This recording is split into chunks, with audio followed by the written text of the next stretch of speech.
Uma boa noite a todos, uma alegria estar aqui nessa quarta-feira.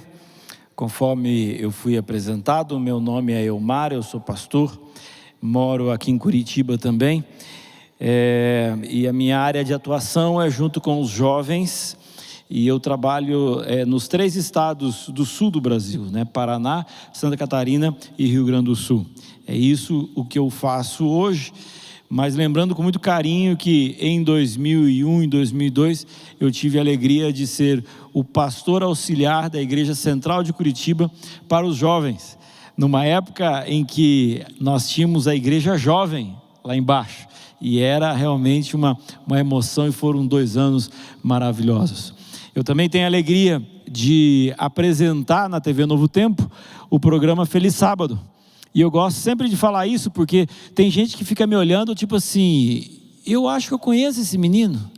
Aí, quando eu saio ali, falo assim, vem cá, você é parente daquele moço que apresenta o programa Feliz Sábado, no Novo Tempo? Né? Então, para poupar essa pergunta, né, eu tenho a alegria de apresentar ali na Novo Tempo este programa. Falando nisso, semana passada, eu estava lá em Jacareí, gravando 20 programas que vão ao ar aí para as próximas semanas, e o tema escolhido para esses programas foi falar um pouquinho e fazer reflexões a respeito de oração. E aí, quando eu fui convidado para falar aqui para vocês, eu fiquei imaginando, sobre o que eu vou pregar ali na Igreja Central. E aí eu me lembrei também que a marca central do culto de quarta-feira é de que é um culto de oração. Então, hoje eu gostaria de falar com vocês um assunto extremamente básico do cristianismo, que é oração. E eu quero cumprimentar também, porque estava ali atrás e me informaram que nós temos mais de 1000 pessoas conectadas nesse momento. Então nós temos aqui a nossa igreja presente e nós temos a nossa igreja que também está nos acompanhando. Que Deus possa abençoar cada um de vocês. Uma vez eu recebi uma pergunta, pastor, qual que é, assim, o atalho para a gente ter uma vida espiritual forte? Qual o atalho? E lembrando dessa pergunta, eu também me lembrei de um momento em que eu fui pastor no Nordeste durante alguns anos, e eu estava visitando algumas equipes de jovens, e ali no interior da Bahia, eu cheguei num posto, numa época que a gente não tinha esse negócio chamado GPS hoje em dia. Aí falei para o moço assim, moço, eu preciso abastecer porque eu vou rodar bastante agora e não sei se vai ter um poço pela frente. Aí ele falou assim, você está indo para onde? Eu falei, olha, estou indo para tal direção, estou indo para tal local, para tal destino. E aí ele virou para mim e falou assim, por qual caminho que você vai? Não, me falaram que o caminho é assim, assim, assim, assim, assim. Aí ele virou para mim e falou assim, não, eu vou te ensinar um atalho. Irmão, se eu voltar naquele posto, mas eu vou ficar tão brabo com aquele homem, porque pensa numa viagem horrível. Conclusão que eu cheguei na vida, se é atalho, é porque não é o melhor caminho. Porque se fosse o melhor caminho, seria o caminho oficial. Simples assim. Ou seja, desde então, quando começa com essa história de qual o atalho, eu falo assim, eu não quero o atalho. Eu quero saber qual caminho de verdade que eu consigo chegar aonde eu quero. Então, quando alguém vira para mim e fala assim, pastor, qual que é o atalho para ter sucesso, para ter força na questão espiritual? Eu digo para você, não existe atalho. E qual é o caminho, pastor? Eu diria que o caminho para um cristão ser um cristão forte, veja, presta atenção na minha frase, não é para o cristão ser salvo. Salvação é pela graça, unicamente pela graça. Mas depois que eu entro nesse caminho chamado cristianismo, depois que eu aceito Jesus como meu Salvador, basicamente 3 coisas vão me fortalecer: uma vida de oração forte, uma vida de reflexão e estudo da palavra forte, e o resultado dessas 2 coisas, uma ação de levar a mensagem para outras pessoas. Essas três coisas fazem com que os cristãos, eles partam de bebês espirituais para adultos saudáveis espirituais. Mas como assim, pastor? Eu vou explicar para você. Tem gente que entra na igreja, aos 20 anos, tem a oportunidade de passar pelo tanque batismal e é batizado em nome do Pai, do Filho e do Espírito Santo. E quando você sai da água, você tem 20 anos de idade, mas espiritualmente você é um bebezinho. E para você crescer, para você ficar forte, para você se desenvolver, você precisa ter uma vida de oração, uma vida de estudo, uma vida de testemunho. E conforme você vai ficando cada vez mais forte, isso tem que crescer. Mas o que eventualmente acontece na igreja? A pessoa, ela se batiza aqui, ela tem 20 anos. Ela sai como uma bebezinha espiritual e 5 anos depois, ela continua uma bebezinha espiritual.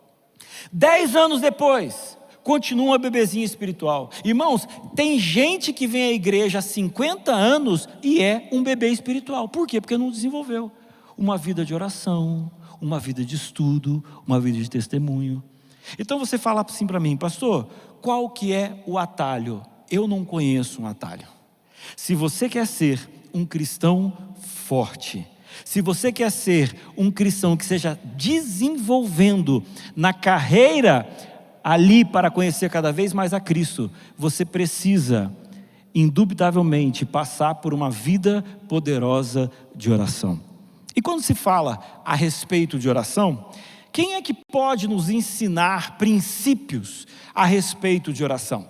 Eu gostaria que você abrisse a Bíblia, por favor, em Mateus capítulo 6.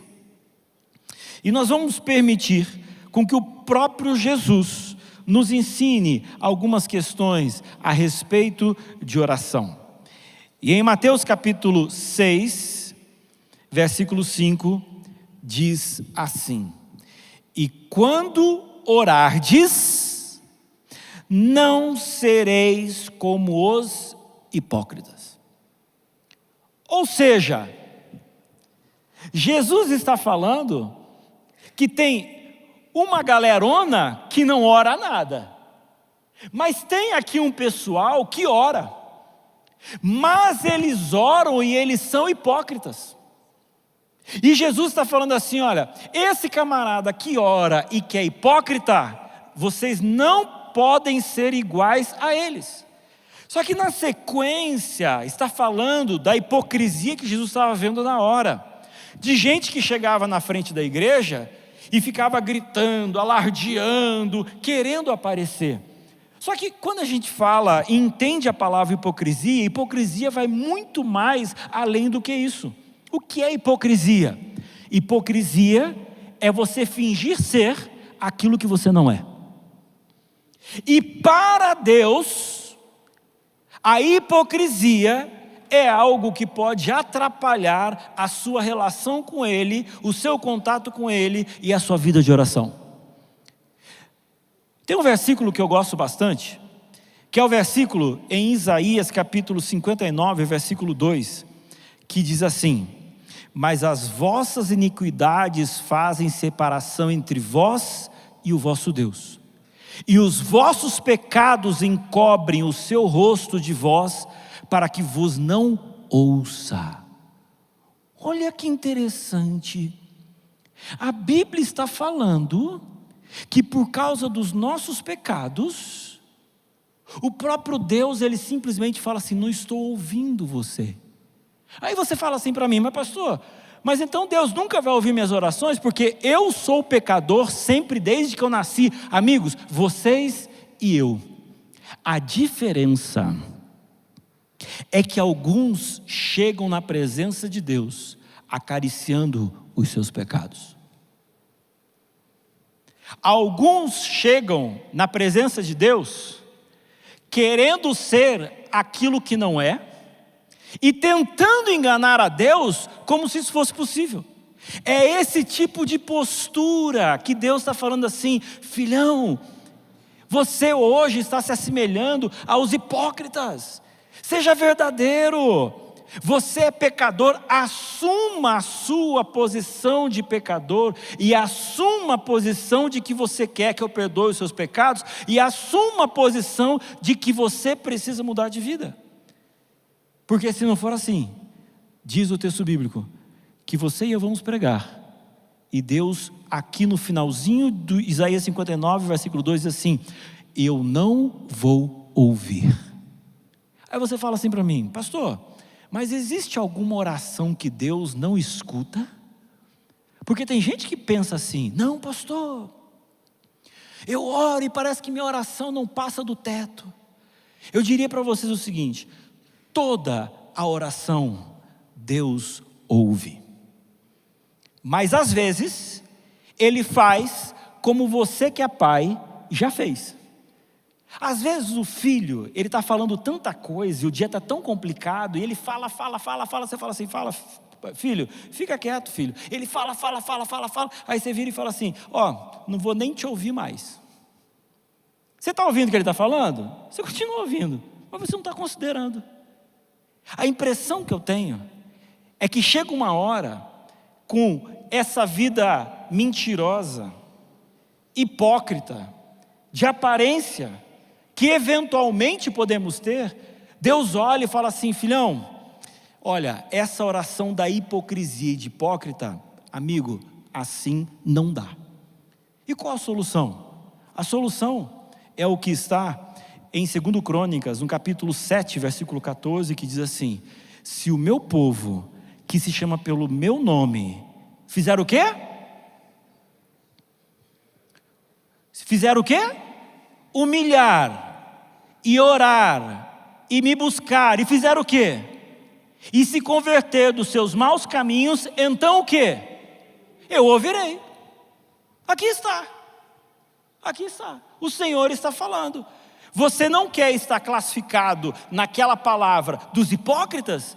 Então está aqui, olha, aqui está a receita: é se humilhar, é orar, é buscar, é converter dos seus maus caminhos. E aí então o que? Deus fala aqui, então eu ouvirei. Então, quando em Mateus, e voltando agora para Mateus, Jesus, ele está falando: gente, não ore como os hipócritas. Tente entender como se fosse algo um pouco maior do que simplesmente alguém vir aqui e estar falando alto, como é o exemplo aqui. E faça uma autoanálise, como que você está. E se você perceber que em algum momento você pode estar comparecendo na presença de Deus, numa postura hipócrita, siga o caminho de 2 Crônicas, capítulo 7, versículo 14. Ali está a fórmula. Um pouco mais à frente, Mateus capítulo 6, versículo 6 diz: tu, porém, quando orares, entra no teu quarto. Amigos, oração é relacionamento. Simples assim. Por isso que a Ellen White, numa frase conhecidíssima, fala assim: oração é abrir um coração como se fosse ao quê? A um amigo. Porque amigo, você sabe o que é um amigo. Amigo é aquele que você conversa, aquele que você dialoga, é aquele que você não utiliza de entonações de voz, eventualmente. É aquele que você não fica falando um vocabulário diferente quando você está na presença dele. Você é você. Então, vida de oração é vida de relacionamento. E vida de oração não é uma vida necessariamente coletiva. Tem pessoas que oram quando vem à igreja. E tem pessoas que oram quando o pastor ora aqui da frente. E o próprio Jesus, ele está dizendo o seguinte: tu, porém, quando orares no teu quarto, amigo, é você e Deus. É você e Deus. Ajoelhado do lado da sua cama. Não dependa da fé de um pastor. Não dependa de estar num lugar para orar. Mas a Bíblia e Jesus é muito claro ao falar: tu, porém, quando orares, entra no teu quarto. E aí, no finalzinho do versículo 6, e já no versículo 8, tem uma palavra que é repetida 3 vezes, E aí ela começa a me chamar a atenção. Porque no final do versículo 6, a palavra é Pai. Um pouco mais à frente do versículo 6, a Bíblia traz novamente a palavra Pai. No versículo 8, no finalzinho do versículo 8, mais uma vez a palavra aparece Pai. E a primeira palavra da oração do Pai Nosso que Jesus ensinou foi Pai. Isso fala muito sobre quem é Deus. Isso fala muito a respeito do tipo de relacionamento que Ele quer ter com você. Quando eu imagino a criação, eu fico assim abismado com a cena de Adão ali, um boneco no chão, e Jesus, o Criador, a parte criativa da Trindade, Ele agora sopra nas narinas, e Adão, ele abre os olhos pela primeira vez. E sabe qual é a primeira cena que Adão vê? A primeira cena que Adão vê é o rosto do seu Criador. Ele não viu o céu, ele não viu a árvore, mas quando ele abriu os olhos, ele deu de cara com o seu Criador. Agora, quando ele olhou para o seu Criador, você já imaginou qual foi a reação de Deus para com ele? A impressão que eu tenho é que naquele momento que Adão abriu os olhos, Jesus sorriu. Sabe por que ele sorriu? Porque ele tinha criado o leão que tinha ficado lindo. Mas a interação que ele tinha com o leão era uma interação difícil. Por quê? Porque é do mundo animal, ele tem instintos, mas ele não tem livre-arbítrio. Deus olhou para a árvore e falou assim: nossa, como é que ficou bonito, olha essa casca, olha essa folha, olha só esses frutos. Mas Deus não conseguia se relacionar com o fruto, Deus não conseguia se relacionar com a árvore. Mas quando Adão abriu os olhos, ele falou assim: eu fiz você para a gente poder bater papo, para a gente poder conversar, para eu poder conversar com você coisas a respeito do universo. E vai lá em Gênesis e você vai perceber que a divindade, no final do dia, segundo o costume que eles tinham, foi no jardim do Éden, foi quando o homem e a mulher estavam escondidos porque eles tinham pecado. Aí você me pergunta assim: pastor, eu acho que dessa história toda de pecado, qual é a pior coisa para Deus? Aí você poderia dizer, né? A pior coisa do pecado foi que Jesus foi crucificado. Horrível, não é verdade? Mas na minha opinião, a pior coisa que o pecado trouxe na perspectiva de Deus foi que o pecado o separou de quem Ele tinha criado para poder se relacionar face a face.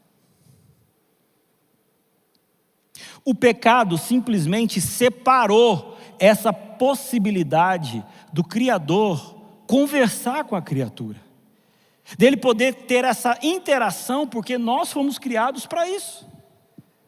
E depois do pecado, quando teve a separação, aí o homem começou a ir para outros deuses, e nesse processo o próprio Deus inventa um jeito de eu conversar com ele, e ele dá o nome disso de oração.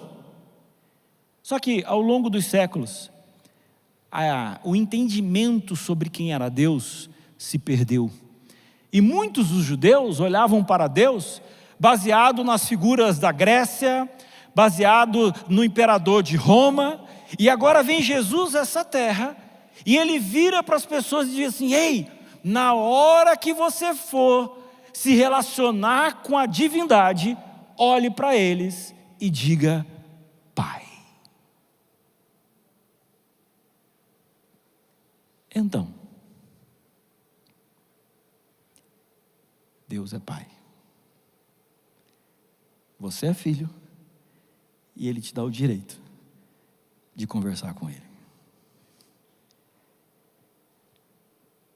Não se esqueça que para o coração de Deus, a coisa mais triste do pecado foi ter a separação de quem Ele tanto amava.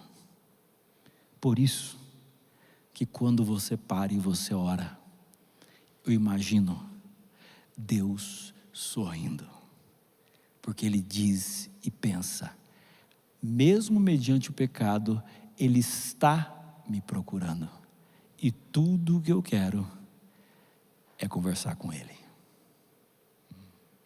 Então, meus irmãos, eu quero convidar você a ter essa perspectiva do sorriso de Deus olhando para você quando você ora.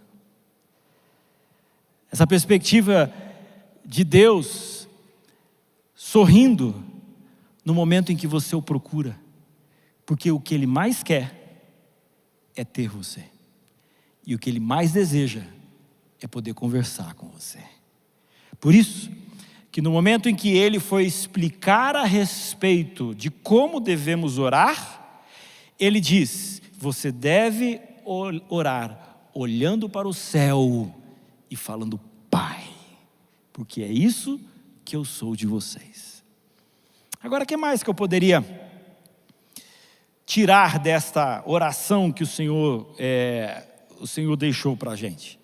E quando eu estava preparando essa mensagem, eu entendi que eu poderia separar pelo menos 3 ou 4 coisas da oração do Pai Nosso, e não conseguiria separar e explorar todas as ideias. Então eu separei 2 ou 3, sendo que uma delas é a que está no versículo 12, que diz assim, e perdoa-nos as nossas dívidas, assim como nós temos perdoados aos nossos devedores. E por que eu separei esse versículo da oração do Pai Nosso para poder trazer para vocês? Eu vou dizer. Como pastor, eu faço casamento, eu faço enterro, eu converso com casais, eu converso com pessoas, e ultimamente tem algo que me chama muita atenção, sabe qual que é? Pessoas com uma angústia tremenda no coração. Gente que tem que tomar calmante, gente que não consegue dormir, gente que vai no médico, gente que está diagnosticada por uma série de doenças, gente que não consegue trabalhar, e aí você começa a cavar, e chega uma hora em muitas dessas pessoas, que o problema delas, sabe o que é?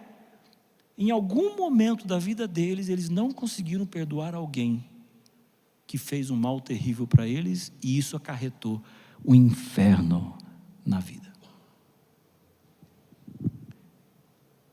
E não raro, quando eu falo sobre esse assunto, na igreja, sempre chega um e-mail, sempre chega uma mensagem pelas redes sociais, de uma história horrível, de gente que estava angustiado, não conseguia perdoar, sofrendo, e de repente a graça do Senhor Jesus bateu, entrou e se resolveu.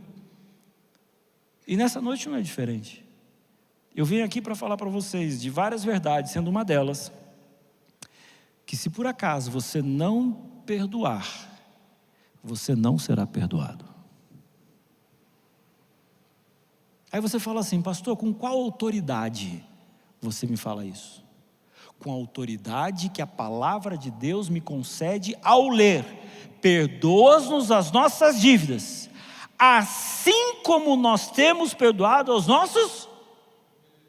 Só que de repente você não conseguiu entender essa verdade. Aí sabe o que acontece?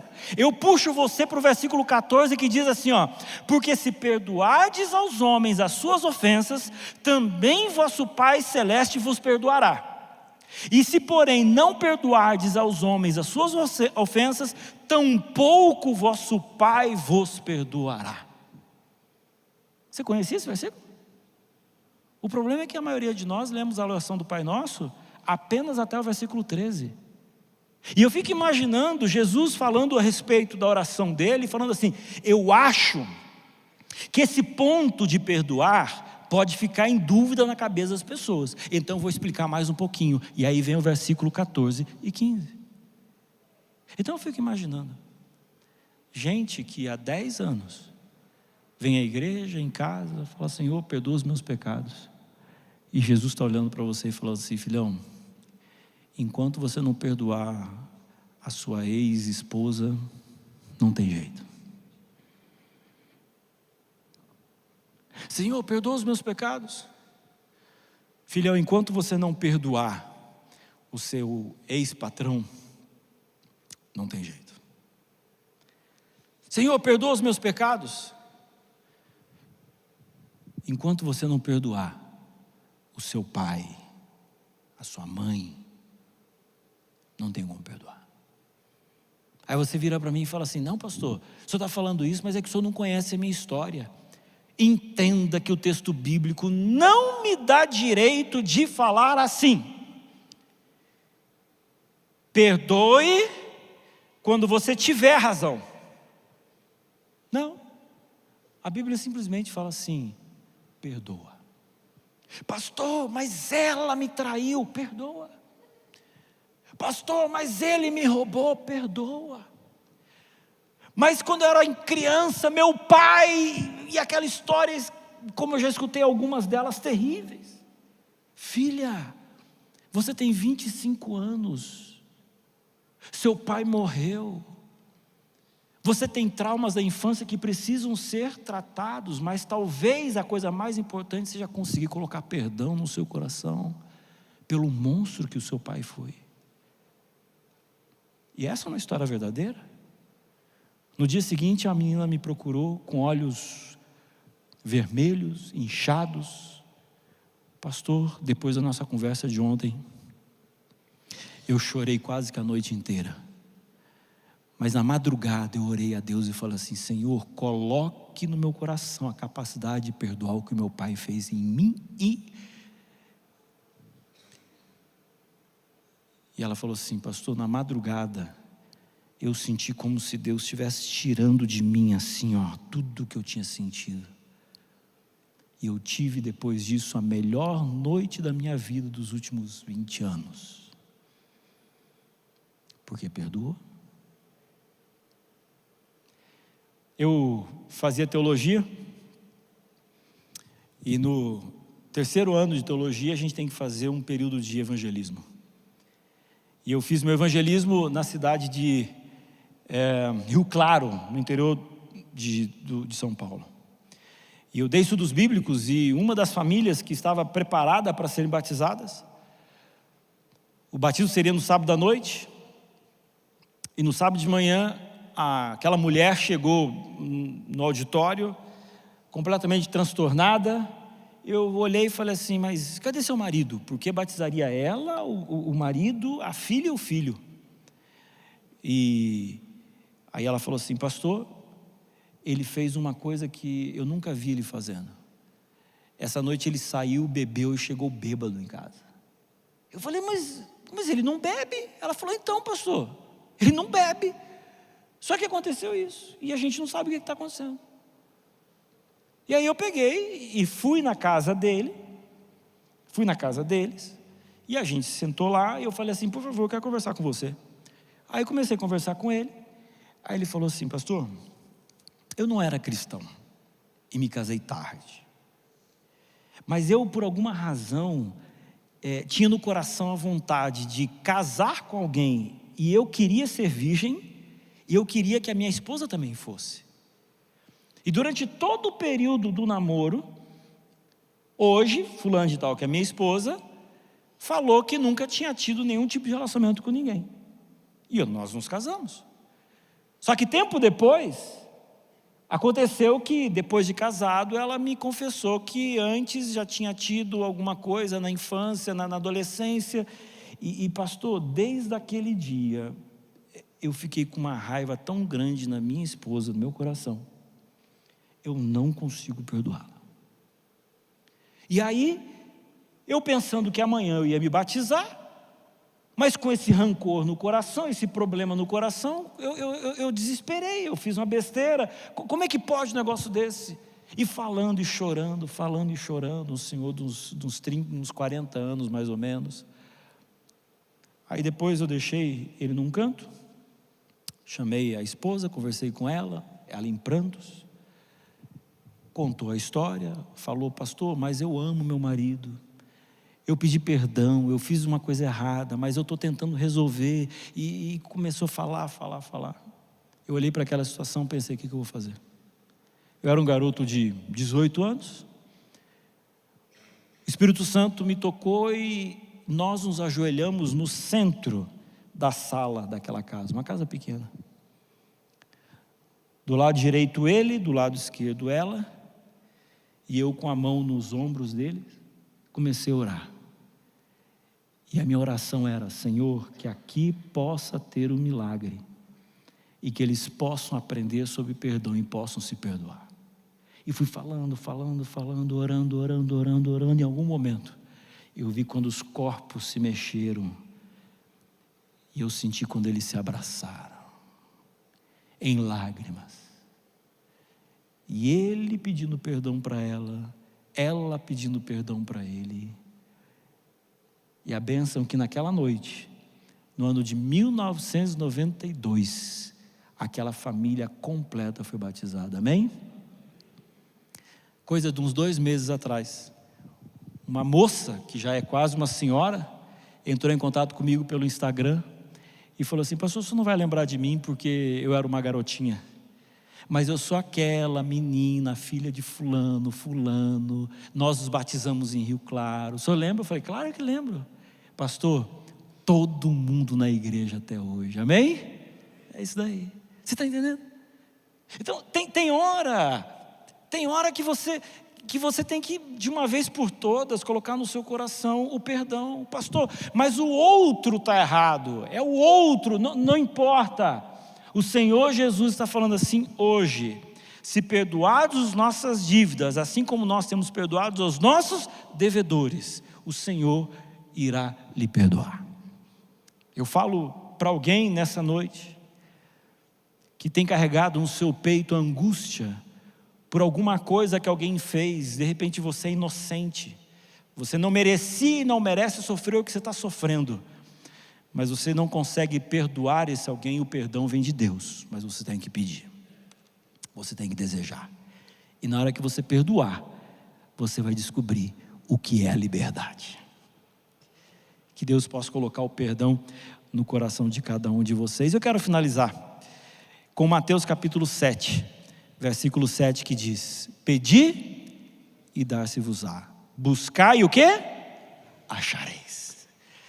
O objetivo principal da oração não é pedir. Às vezes a gente acha que Deus é a fada madrinha, que eu chego para pedir, que Deus é o gênio da lâmpada, que eu chego para pedir. E Deus está falando para você assim: filhão, chega para mim e fala assim: pai. Toda vez que você chega do lado do teu pai, é para pedir alguma coisa? Não é. Você tem um relacionamento com seu pai de amizade, de amor, você conversa sobre coisas da vida, mas também pede de vez em quando. E Deus está falando isso: fala, filhão, olha, eu quero que você tenha comigo um relacionamento de amor, de proximidade, e você tem direito, claro, eu sou seu pai, você pode me pedir. E aí eu quero dizer uma coisa para vocês: coloque isso em prática, e tenha as suas histórias e os seus milagres. Eu era garoto, tinha 15 anos, estudava num colégio quando um pastor foi pregar para a gente. Uma semana de oração tremenda. Um pastor bem velhinho, aposentado, cabelo branco, com histórias fantásticas. Mas ele contava umas histórias e eu olhava para ele e falava assim: gente, será que é verdade? Aí eu pensava: não, pastor não mente, não deveria pelo menos. Aposentado de cabelinho branco, não, aí que não mente mesmo. E dessas histórias eu me lembro de uma. Ele falando que quando ele trabalhou lá no norte do Brasil, há muito tempo atrás, ele estava de carro andando no meio daquelas estradas que nem asfalto tinha naquela época, e o carro dele quebrou. E ele não tinha o que fazer, porque o único automóvel praticamente que passava por ali era um ônibus, e ele já tinha cruzado com aquele ônibus. Ou seja, o destino dele era ficar dentro daquele carro, passar a noite por ali, e até que alguém chegasse em algum momento. E eu escutei essa história. Diz ele que pegou um cipó que estava do lado e falou assim: alô? Então, meu carro quebrou. Alguém vem aqui me buscar, por favor? E disse que parou, sentou dentro do carro. Aí, de repente, pelo retrovisor, viu que vinha um carro lá atrás levantando poeira. Ele desceu do carro.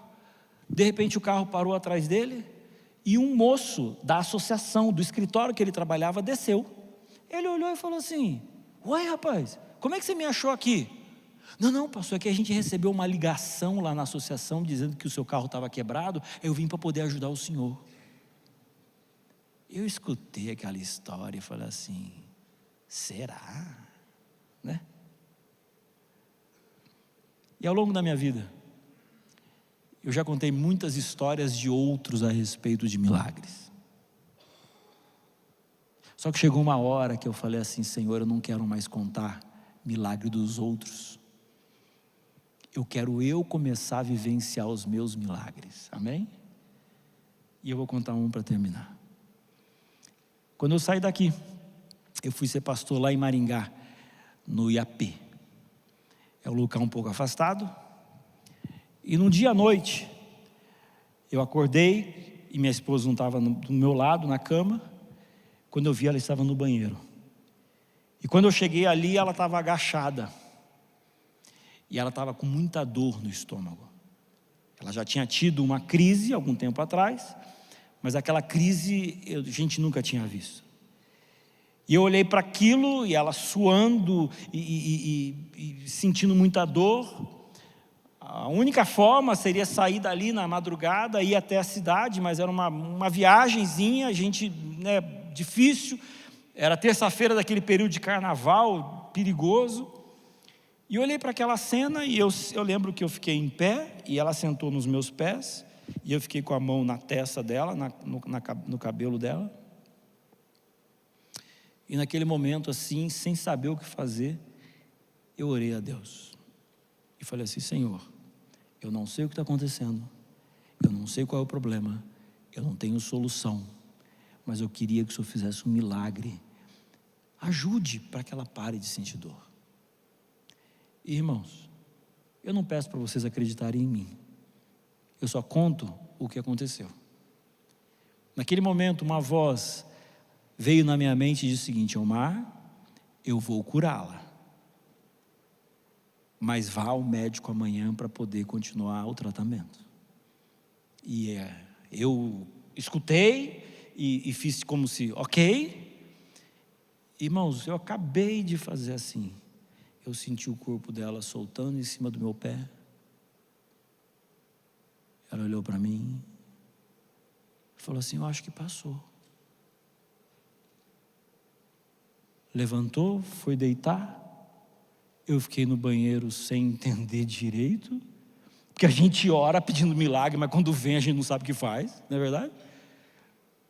E no dia seguinte eu contei para ela, falei assim: Ellen, no exato momento que minha oração acabou, a sua dor passou. Deus atua, amém?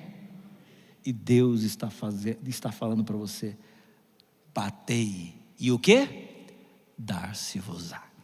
Deus tem muito mais para dar do que você tem pedido. Sabe para quê? Para que você possa pedir cada vez mais, porque Deus, Ele é Pai. Que Deus possa abençoar a sua vida e que você possa ter uma vida de oração mais constante, mais forte, mais íntima, e que você possa crescer espiritualmente e que você possa ser conhecido como um homem de oração e uma mulher de oração. Amém? Vamos ficar em pé e vamos orar.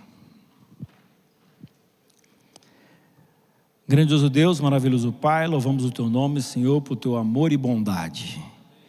E obrigado porque o Senhor nos permite chegar em Tua presença chamando de Pai. que possamos desenvolver essa intimidade, que possamos entregar a nossa vida em Tuas mãos. Tire dentro de nós a hipocrisia, o pecado acariciado, que o nosso coração possa ser um coração perdoador, e que desta forma, Senhor, as nossas orações possam ser ouvidas e respondidas pelo Senhor. Que essa mensagem possa ter feito sentido no coração de muitas pessoas, e que o Seu Santo Espírito continue trabalhando na nossa vida, em o nome de Jesus. Amém.